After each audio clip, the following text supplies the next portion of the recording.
Hey guys, in this video I will show you how to build a Slack app. Alright, so let's begin with the video. First, open your browser and go to Slack API website. This is the main hub for creating and managing Slack apps. Once there, click Create New App to begin. You'll then see the option to use the configuration UI, which makes it easy to add basic information such as your app's scopes, settings, and features. Next, give your app a name, something that reflects its purpose or your brand. Then select the workspace where the app will live. Once you've entered these details, click Create App to make it official. Now comes the customization part.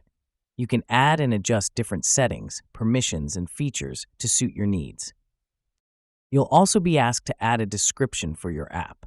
This helps your team understand what it does and how it's meant to be used. When everything looks good, click Save and continue to deploy it into your selected Slack workspace. Once installed, you can start testing your app within Slack to make sure it works as intended. Gather feedback, refine its features, and continue improving it over time. And that's it.